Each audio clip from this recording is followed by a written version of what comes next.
วันนี้อาจสิย้อนบ่เต็มที่ปานใดเพราะว่าย่านมื่นแม่ หมอลำไฟไส้กับสิถือแห้งบ่ได้เพราะมันฟงใส่กันเอายกแรกแหกมันค่ะก่อนสิไปหน้าบ้านหลังลูกสาวลาวสุนิสาเสียงเลไลเมื่อนี้ถือว่าเดินทางมาบ้านของเฮาเป็นเทือแรกแหกมันก่อนสิไปหน้ามาหลังขออนุญาตไหว้อ่อย่อคู่ก่อนเนาะก่อนสิพาพ่อแม่พี่น้องเฮามวนค่ะ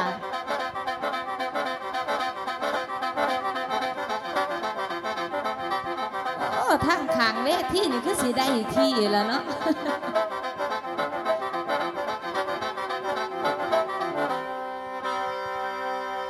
โอ้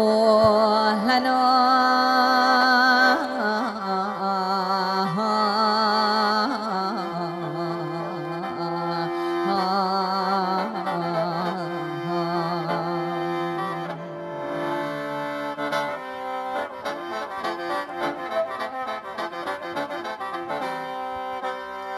เอาละฮานี่ขอกราบไหว้คุณพระขอเดชะบารมีละคุณภาษีอริยะคุณพระคุณสงฆ์คุณแก้วสามประการสิ่งศักดิ์สิทธิ์ในสากลโลกจงมาดลบันดาลทั้งคุณศีลคุณทานคุณบิดามารดาคุณครูบาอาจารย์จงมาปกมาคุมจงมากุมมาบังให้มากังมาเลียมหมอลำไป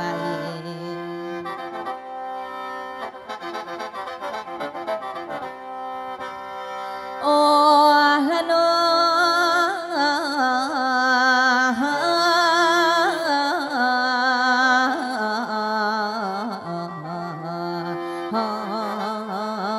นอนนอน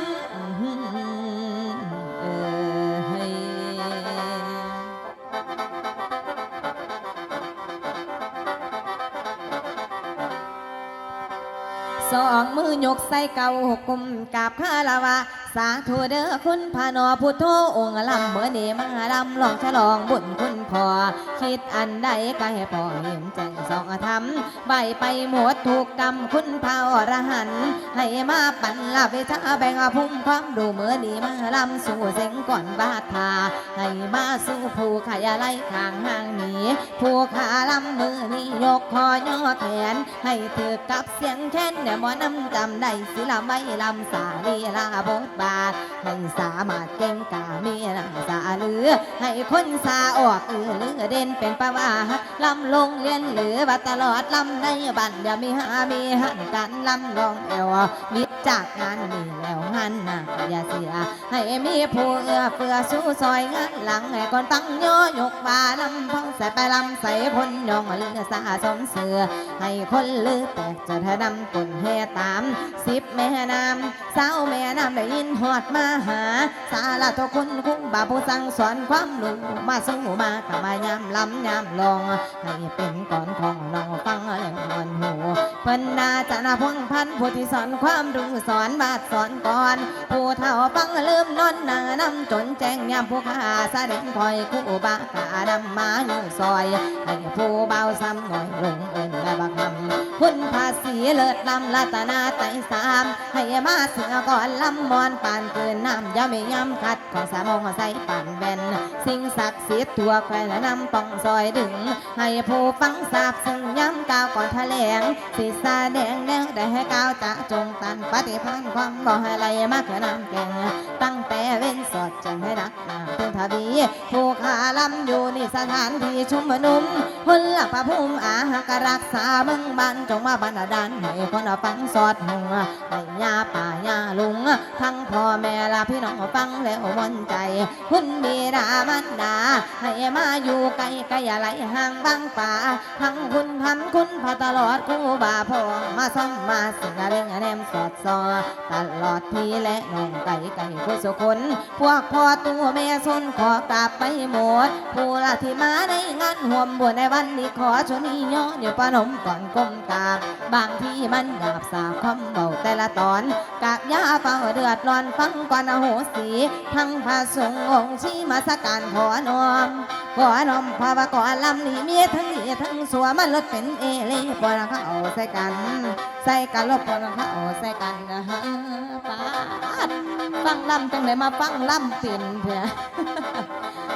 ป้าใหญ่ใจสปอร์ตขอบพระคุณนะคะ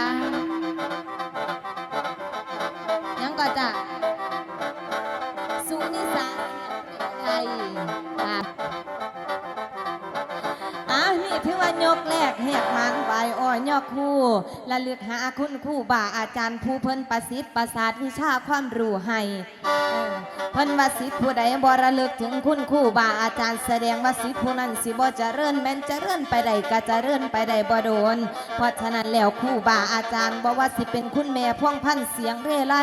คุณพ่อวีระโชคคำกองผู้เพิ่นประสิทธิ์ประสาทวิชาความรู้ให้แก่ลูกสาวลาสุนิสาเสียงเร่ไล่มื้อนี้ผู้ข้าขอยกไว้เนื้อเก่าเท่าเนื้อหน้าภาคสาธุต่อร่องลงมากราบนมัสการไปยังพระเดชพระคุณพระภิกษุสามเณรทุกรูปทุกองค์ผู้เพิ่นเป็นประมุขประธานฝ่ายสงฆ์ในงานคำขึ้นเมื่อนี้พร้อมไปด้วยพ่อแม่พี่น้องบ้านของเฮาพี่น้องบ้านไก่บ้านให้บ้านลาวผู้สาวและผู้บ่าวข้าวเจ้าและข้าวเหนียวที่ให้เกียรติมานั่งฟังร้องฟังล่ำเมื่อนี้บ่ว่าสิเป็นผู้รักษาการรักษางานบ่ว่าสิเป็นท่านเจ้าหน้าที่ตำรวจสุขูสุคนนะคะถือว่ามารักษาความปลอดภัยให้พ่อแม่พี่น้องเฮาได้มวลอย่างเต็มที่เมื่อนี้ที่ขาดโดยบ่ได้พิเศษโดยเฉพาะคุณพ่อคุณแม่เจ้าภาพของเฮาเมื่อนี้เจ้าภาพใหญ่ใจสปอร์ตได้แก่ผู้ใดพ่อแม่พี่น้องคือสีหูจักกันนี่ป๊อบเมื่อสวดให้ทั้งท่านคณะเจ้าภาพเฮาแน่เจ้าภาพใหญ่ใจสปอร์ตมื้อนี้เฮ็ดบุญมื้อนี้เบิดเป็นแสนกับบ่ย่านเบิดเป็นล้านกับบ่กลัวว่าตาผู้เพิ่นลวงเสียหายตายเสียจากไปแล้วเพิ่นได้บุญได้กุศลเดี๋ยวเด็กจักหน่อยสิทำการเอิ้นดวงวิญญาณให้เนาะเอามื้อนี้บ่เว้าหลายอย่าห่างจักสิเป็นซาวาหรือสิเป็นซีวีให้ฝากไว้เป็นลูกในบ้านเป็นวานในสวนคือเก่าเด้อเอาบัดนี้หามองโปงมองลงทั้งแค้นบัดนี้โจเฮาไป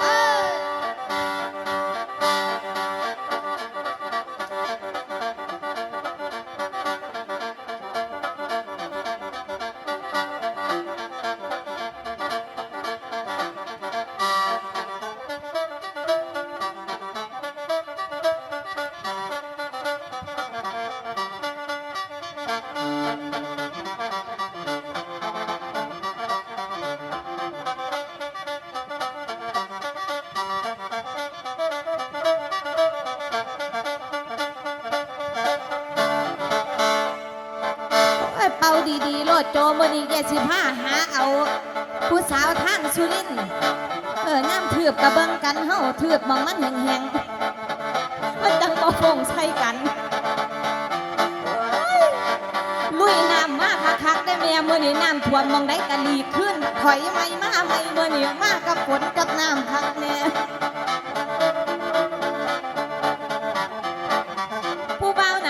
นี่ก็จับมือดีจงไว้ถ้าจับย่ำดึกน้ำในเจ้าก็ได้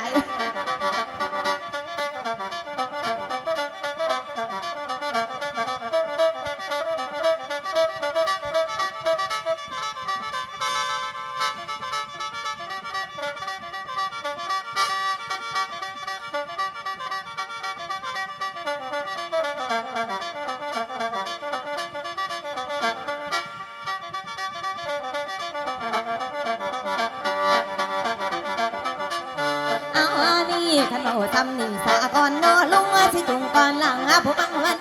สิเดินไปหน้าก่อนมาต่อเดินไปหน้าก่อนมาต่อเอาละน้องมาเนี่ยฟังไว้บอนเดือนขันนึกมาอากาศพายเผยสิเดินลงเบาไปแค่น้อยอ่านหนังเสือลายซอยเป่าแค้นเสียงพ้อยสาวดังจ่ามันขอใส่นี่ไปท่อมป่าไว้เป็นฝั่งที่ทันละผู้ออกจากก็เลยลำแลเลียวมีกะยอมหั่งบางแค่ทางจังนาวจังละว่ามือขวาลำบนหอมหัวน่ะคือนั่นเด้อดังเบอร์พี่สำหรับนางนงนางเสาดงเอ้ยดงมึงสร้างหอมอุดเอามีตั้งแต่แนวเดียวสาวนางเที่ยวทางลัดป่าพงดงกวงสกุณามันห่วงไทยได้ดันป่าหรือเป็นเสือสาสมานำเป่าเพชรผีหรือเป็นเสือสาสมานำนอแนวคนจังได้เอาต้นเขี้ยวผู้เดียวเที่ยวนั้นหูได้ยินเสียงน้ำมาเดินบนนั่นต่อยอนั่นนะ อันนาขโยกขายกย่างใหญ่เดินเลยบ่เศร้าได้ยินเสียงนกเขาแก้มบางหัวลงหัวมันมาโอ้ยขันงาให้ทั้งห้องบัดฟังไปฟังมาว่าเป็นเสียงไทยว่านั่งเอ้ยถ่ายแน่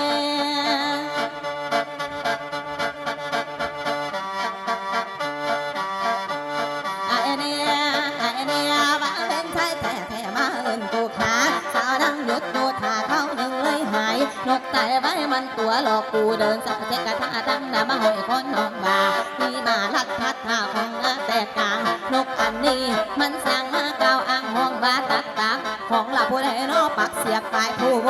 สู่สังชาคำนั้นเป็นตาหนาไหนนั่งไก่จากกันก็เลยรันดวนไปสะเดเล่นติดแค่ใบกลางพอนั้นป้าจับมือปัดนี้มีแนวแถมน้ำติป้าปัดโทษจับ3 เทียบางหันบ่มีแนวแถมจากเทียแม่นี่ไอ้บาทนี่ให้ก็ให้ตั้งเงินในนอตายเนี่ยมาหลายฮอดีก็ส่งผลละทั้งลางเนี่ยแต่หมูย่อมันกับบ่ฮอดีปานนี้ได้ป้าเอาจับได้แต่ว่าอย่าดึงเด้อป้าเด้อจับค่อยๆอย่าจับแห้งหลายมือหมอแล้วมันสิหัวเสียบสันดอกหมอแล้วมันสิหัวเสียบโลกนี้เอายกแรกแหกมันเบาๆหลายใหญ่ห่างเอาคือเก่านั่นละอย่ามารอได้กับหมอลำเนี่ยเงินค่ำนี่มันแนวหายากเพิ่นว่าหาเงินค่ำนี่หาอยู่ปากปลาบักเหง้าเพิ่นว่าแต่ว่าไปจักไปพ่อยังอันนั้นกับบ่ฮู้คือกันเมีย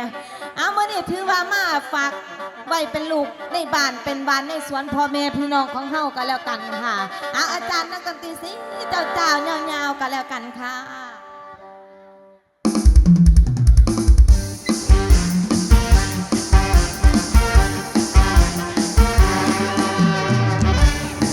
ถือว่ามาในรูปแบบลำกลอนประยุกต์นะคะเพราะฉะนั้นฟังแน่นไปนำฟังยาวฟังลำไปพร้อมเด้อพี่น้องเด้อ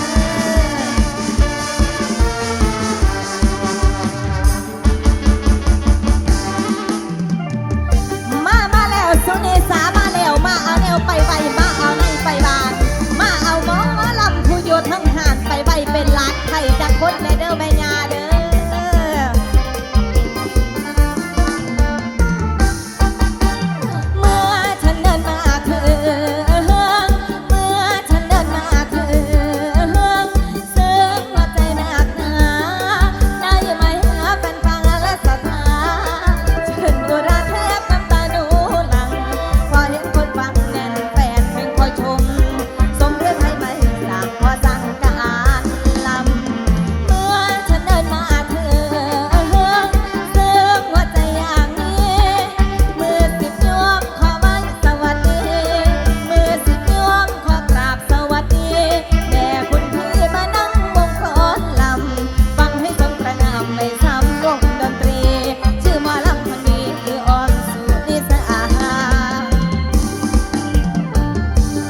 อดสุนิสาเสียงเดไรฝากไปซอยเชียร์แน่เด้อ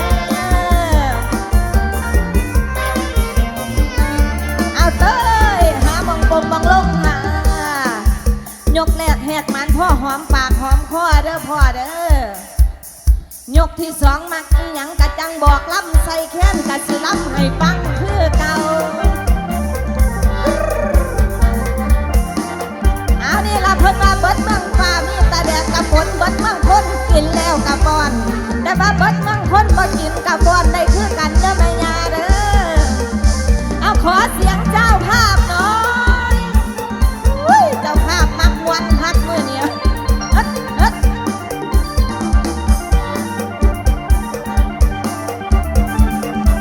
อันนี้สิแม่นทีมงานเจ้าภาพใหญ่เฮาเนาะรวยแล้วก็บ่พอยังน้ำใจดีอีกแถมเงินหมอลองหมอลำอีกรวยอยู่แล้วขอให้รวยยิ่งขึ้นนะคะคุณแม่สวยอยู่แล้วขอให้สวยยิ่งขึ้นไปนะคะ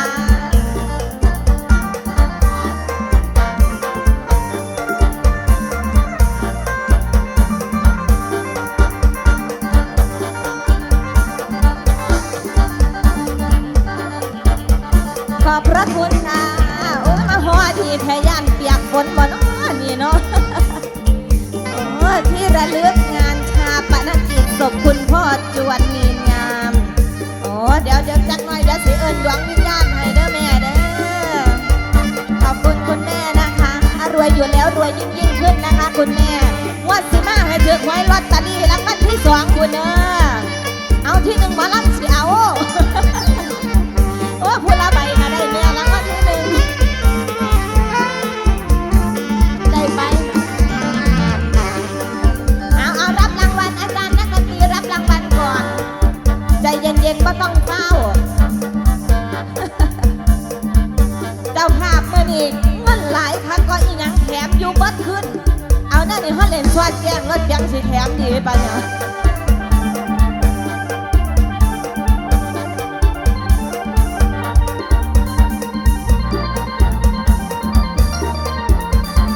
จับแห้งนะพอเด้อมันเก็บมือจับแห้งเก็บดีได้พอมันเว้าเล่น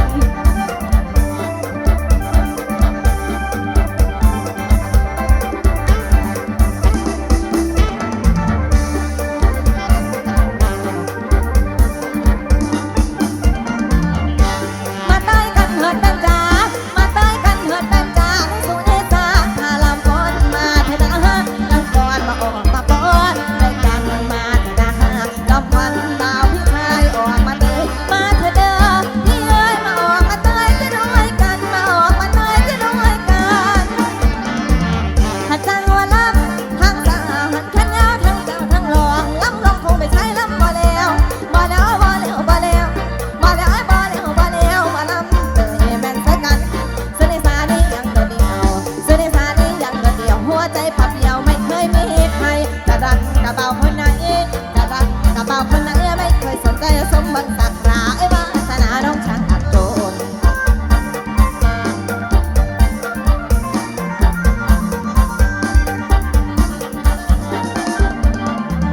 กระเจ้าเสียใจล้นน้องมองมีคนมาปลอบใจเพียวสุนิสานี่ยังโดดเดียวมาบ่แล้วสายตาบังน้องบังน้องไอ้บังน้องบังน้องบังน้องไอ้บังน้องบังน้องสอนห่างแง่เบาพี่ใจเอ้ยนั่นละนาโดนนี่นาละนาโดนนี่นาไอ้วาสนาผสมเพิ่นน้องจนละเกินบ่สม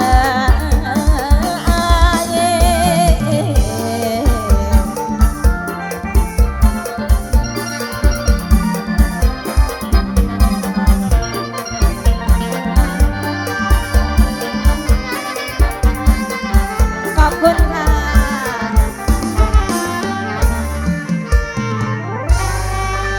ขอบคุณค่ะเอาปมมือสวดๆให้เจ้าของเน่อย่าฝ่าวข้างเด้อแม่เด้อ